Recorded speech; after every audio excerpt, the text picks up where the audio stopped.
मंदिर की आत्मा। गांव बापस्ती की पहाड़ी पर एक मंदिर था जो कई वजहों से प्रसिद्ध था। बापस्ती के परिवारों में आपसी सौहार्द बना हुआ था। इसकी वजह उस मंदिर को ही बताया जाता है। अरे ओ विमला, ये इस मंदिर की कहानी क्या है रे? अरे ये मंदिर इस गांव के लिए बहुत ही शुभ है।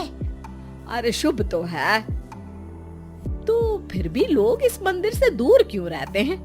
ये इतना वीरान क्यों रहता है? अरे बड़े बुजुर्ग कहते हैं कि मंदिर में आत्माओं का राज है जो लोगों की मदद करते हैं, लेकिन मंदिर से सभी को दूर भी रखते हैं। अरे ये कैसी आत्मा है जो लोगों की मदद भी करते हैं और लोगों को मंदिर से दूर भी रखते हैं? अरे यही चलता आया है यहाँ पर, इसीलिए कोई कुछ बोलता नहीं, क्योंकि जिसके घर में कोई भी परेशानी होती है तो बताते हैं कि इस मंदिर से उन्हें मदद मिलती है। अरे वाह, ये तो अच्छी बात है। तभी इस गांव में इतनी खुशहाली दिखती है। तभी बाहर किसी की चीखने चिल्लाने की आवाज आती है।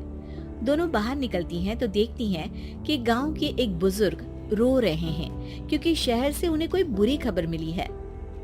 अरे क्या हुआ चच्चा, रो क्यों रहे हो आप? हाँ चाचा, बताओ ना, हुआ क्या?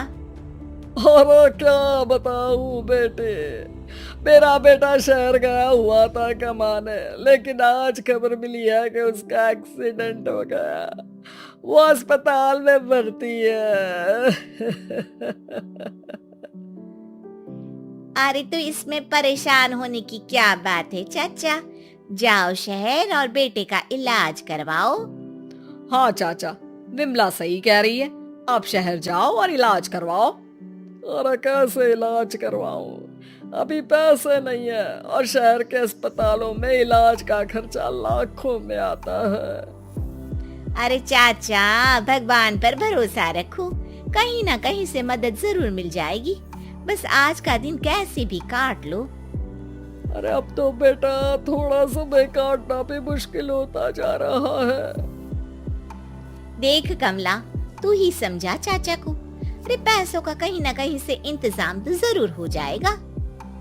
अरे चच्चा, जब विमला कह रही है तो थोड़ा उस पर भी भरोसा रखो। चलो आपको घर छोड़कर आ जाती हूँ। उसके बाद कमला उन बुजुर्ग को लेकर चली जाती है और विमला मंदिर की ओर चली जाती है। विमला मंदिर की सीढ़ियों पर चढ़ते हुए दूर से नजर आती है। उसके बाद वो आंखों से ओझल हो जाती है। उसी रात उस बुजुर्ग के घर के बाहर एक थैला रखा हुआ मिला। बुजुर्ग उस थैले को देखते ही चौंक पड़ा, क्योंकि उसमें 5 लाख रुपए रखे हुए थे।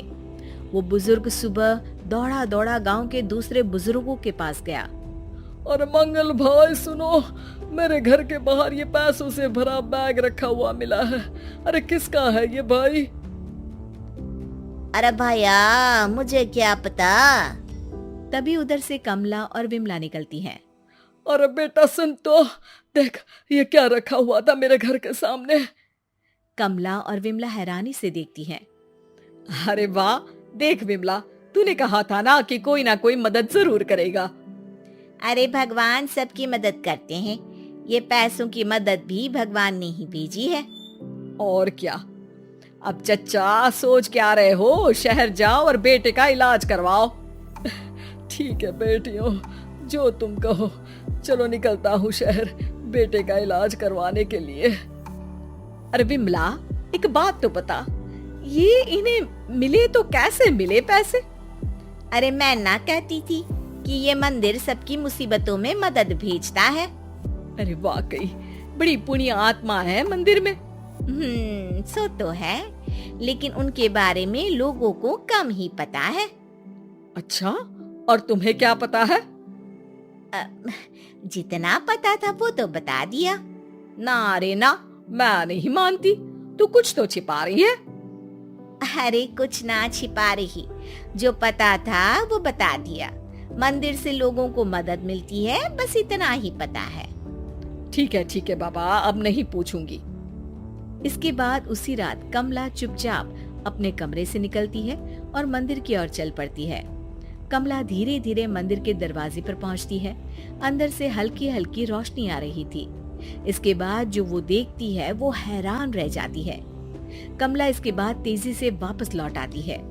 दूसरे दिन सुबह सुबह, अरे विमला, तू तो छिपी रुस्तम निकली। है? ऐसा क्या छिपा लिया मैंने?